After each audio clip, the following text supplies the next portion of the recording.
looking completely different. And by this time, it's I would say that the new job that I started was 2013. So by about 2015, this is after all of the wreck and everything, and my other brother moved out. And now it's just me, my boyfriend at that time, and my mom.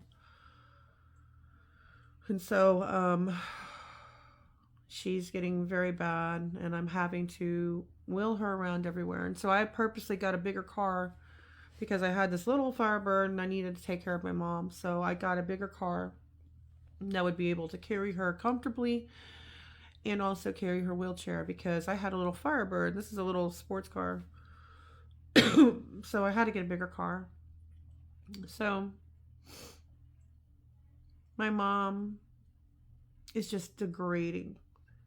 By this time, she's on about 25 medications. And I'm sorry, I misspoke. It was 25.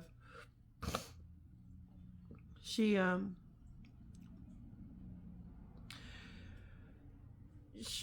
had a very hard time with my father. Again, like I said, their relationship broke. My dad was being pretty much vacant from the relationship completely. He went eventually to go stay with my brother. And my mom was just falling apart at the seams. And you could tell that the depression was hitting her very hard. She felt like she lost everything. And just a little backstory of my mom. My mom dealt with a lot of abuse when she was younger, and she was raped when she was 15. Her father put her in a trailer because he would push her downstairs and beat her up.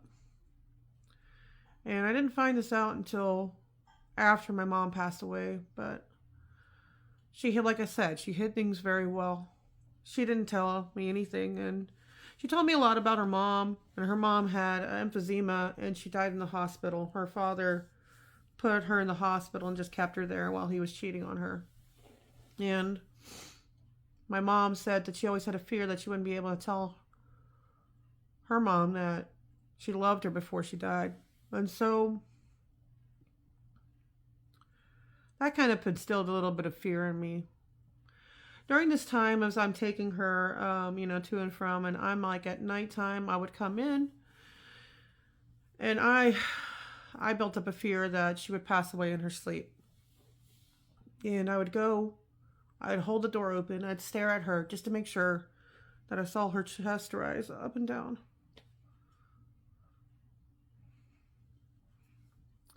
So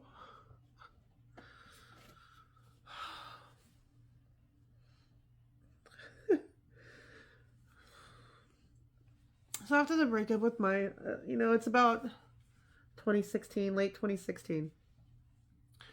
And maybe even early 2017. I break up with my boyfriend. I found out that he was actually cheating on me with several women. He was constantly talking to other women while he was with me. At some points, he wanted to use my vehicle to go meet up one. And I didn't have any of it because I actually saw him. I saw him texting. I found a lot of evidence of him doing what he was doing. So that added to the depression and unworthiness and unloved. Not feeling loved at all. So at this point, I have anger from my father, my brother's not being there to help because I'm feeling I'm doing everything myself. Not being able to start a life. My father being gone. I took a lot of this stuff out on my mother. I know I shouldn't. I shouldn't have.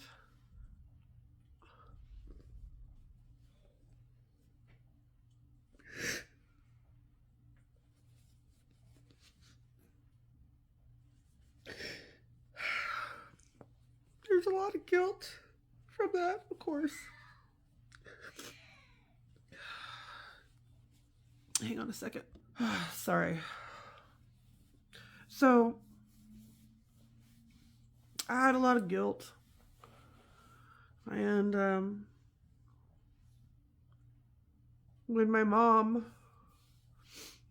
what led up to that day, that morning, the night prior, my mom, she had a paint can that held open the door to her bedroom. And she was using a scooter at this time because she can't really walk.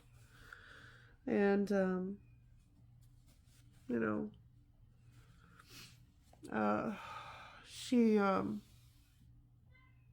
she asked for my help. I came in and there was a paint can, just spilled the paint all over the floor. And the first thing I thought was, oh, great, I get to clean this up. Not, oh, it's okay, Mom, it's all right. And so it led into an argument. And I said, she's like, Megan, I'm so sorry. It's like, no, it's okay. Like, look, I'll clean it up. I'll just clean it up. I was very short with her. And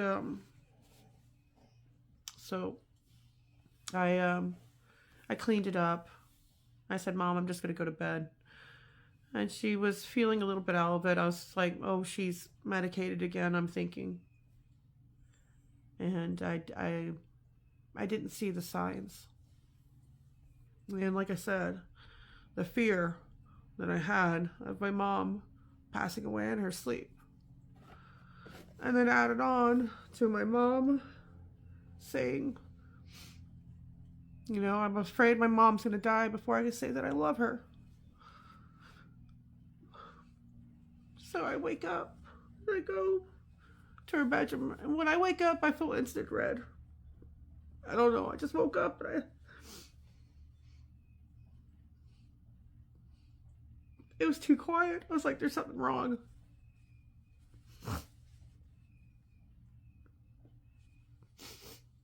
Jesus, make me strong. Sorry. So I take a deep breath and I open the door. And it's ice cold. I mean, like literally ice cold. And my mom, I held my breath. I saw my mom laying in the same spot that she was laying in when she went to bed, when I went to bed. And I said, Mom?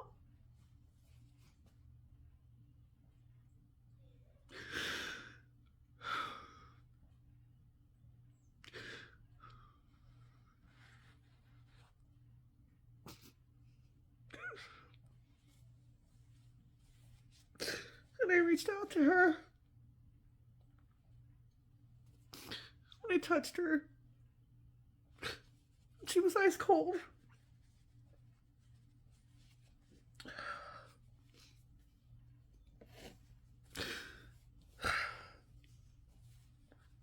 My heart dropped. And I began to shake her. She was a little stiff.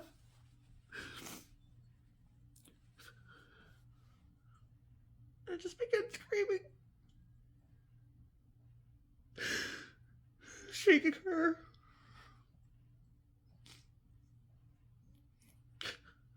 And I just cried. And I kept crying. And screaming, no. And she didn't move. She didn't breathe. She wasn't breathing. I didn't know what to do. I didn't know what to do at all. And I called one person. Oh, sorry. And he told me, call 911. I said, okay. And so I called. And then, reality snapped in and I called my brothers. And I said, Mom's gone. And I was uncontrollably crying. And they said they're on their way. Hang on a second. So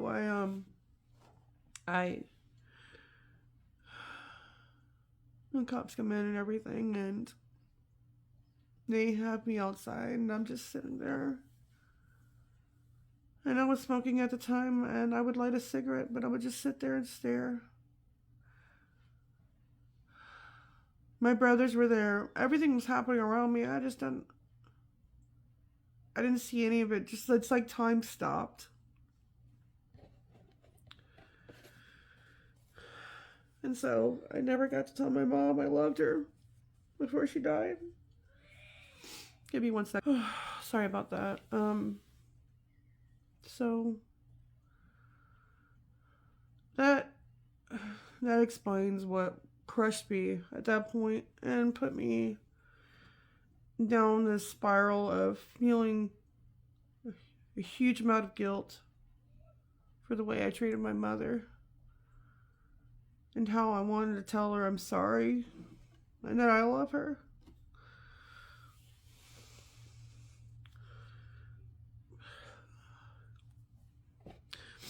And then the following year in 2018, I find out my dad has cirrhosis of the liver. My dad has cancer. And about a good 2/3 of his liver is bad.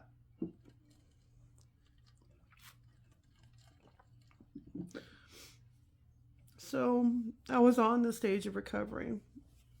But then it's like, bam, there you go. So at this point, this is where I've lost my job, and I'm helping my father now. And I'm living by myself in this home. And I can't even go into my mother's bedroom. I dare not. And I just live on one half of the home. Because every time I would go in there, I would just break down and cry. So now I'm helping my father. I'm going to classes for liver transplant and seeing what has dealing up with and how they say it. So it's I think they said a 90% recovery rate. If this happens, blah, blah, blah. You know, they promise a whole bunch of stuff. It turns out my father's Medicaid could not cover it. And so my father's liver is slowly getting worse and worse. And he's still living with my brother.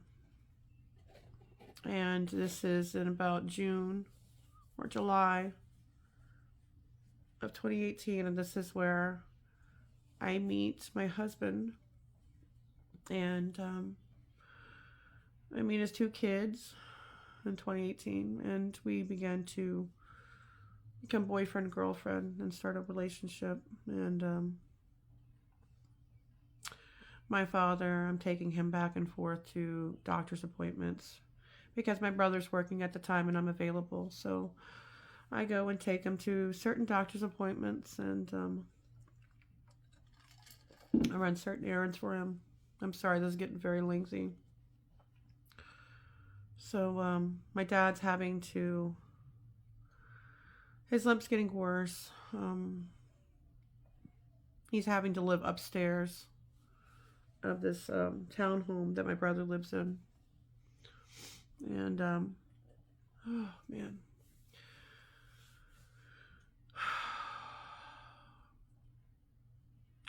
my dad's still moving around. In about 2020 my son is born,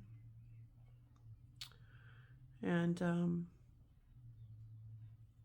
my dad seems to be slowly degrading, but at least he got to see my son being born, and he got to see him and hold him and hang out with him a year or two.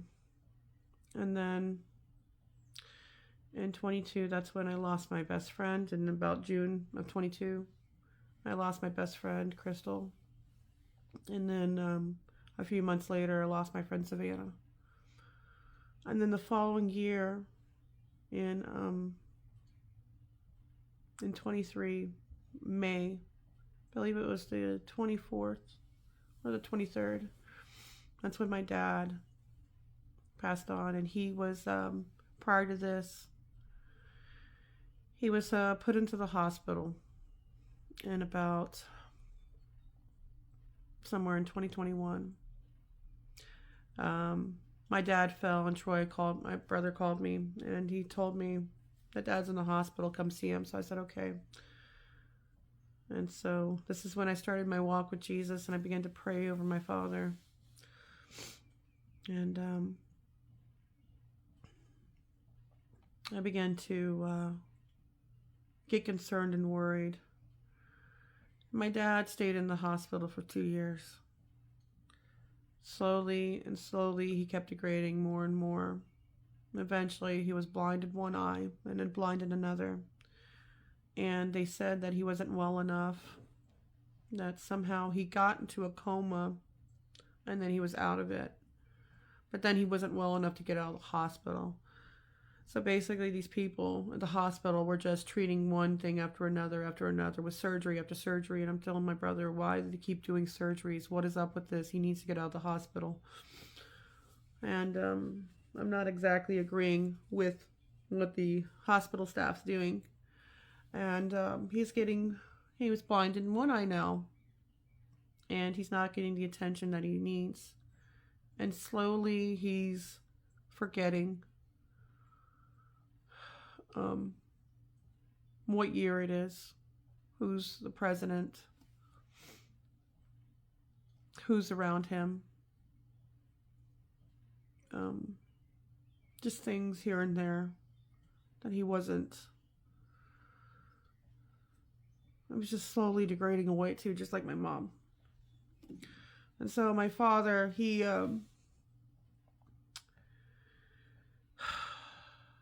eventually he lost sight in both eyes. He was blind. I don't know what they did, but they did something to him.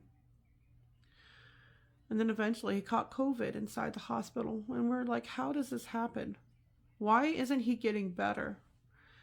And my brother was fighting the whole way with these doctors. And he was telling me about it. And I was still caught up in my mom's trauma from that, experiencing it. That seeing my father like this made it worse. And it completely just made me want to shut down. And I began to try to ignore it. But I was there for my father too. I would come there every now and then. But then eventually he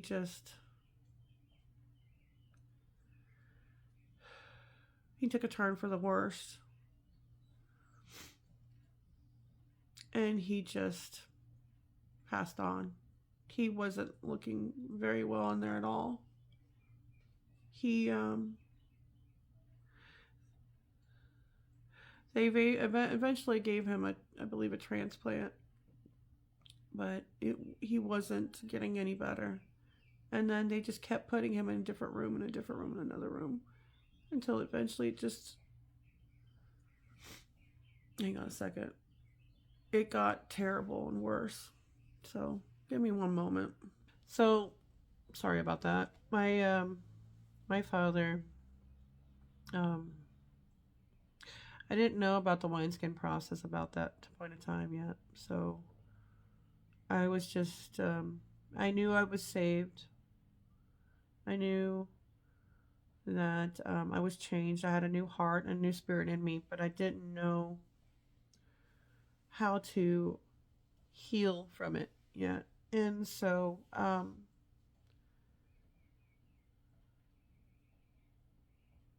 being the separated relationship from my father, a lot of years, and not having a real relationship built up with him, but more my mom. It was harder on me with my mom than it was my dad. Don't get me wrong, I still love my father, but I cried when he passed on, and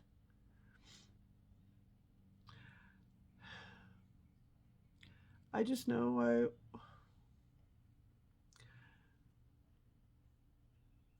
I wasn't going to have my parents there for when I got married. My dad wasn't going to walk me down the aisle. And my mom wouldn't be there. My dad wouldn't be able to dance with me and all those things. And I just wanted my parents to experience my grandson. Their grandson, I mean. My son. And my mom never got to know him. And my dad got to know him a little bit, at least. But even then,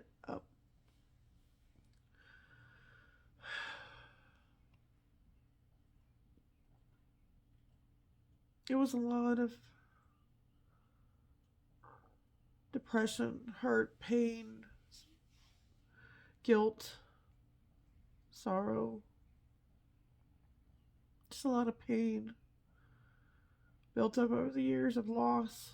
And not only did I lose my best friends, my dad, my dog, but I also lost my great aunt, my Aunt Helen. I lost one of my friends from school, and it was basically the day after my birthday. And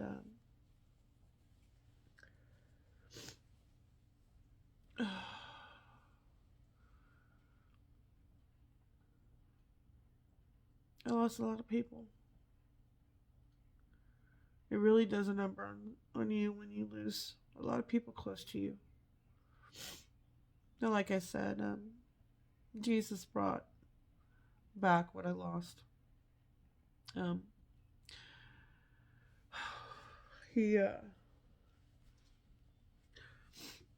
So after my mom passed, he brought me to my husband. And then he brought 2 children into my life from my husband's side. That's his kids. And then my son was born in 2020, early 2020, and then my friend passed on in middle of 2020, and then my other friend in fall of 2020, and then my dad. I received a family, which was not just my family with my husband and my kiddos, but his family, who accepted me completely, who I was, what I was, and absolutely loved me, especially his grandparents, who I absolutely adore. They are such good people. I couldn't ask for anything better. Jesus just blessed me with that. Such a loving family. And it's funny because his sister was actually a friend of mine in the very beginning when I moved here. And we kind of just parted ways after a bit. But, and then that's in 2023. That's after I got saved by Jesus. That's when after I cried out to him and whatnot, that's when he took my father. And I was sad, but I was also thankful because I didn't want him to be in that state anymore. He was in so much pain and suffering. It wasn't worth it. I just wanted him out of there. And then my dog, of course, who I love so much. My best dog I've ever had. I love her.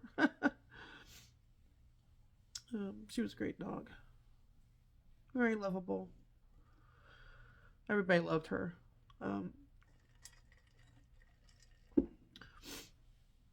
But I learned from this completely. And Jesus allowed these things to happen. For one, I knew it was my mom's time because my mom, she went through so much, and I knew he was taking her to stop her from being in suffering.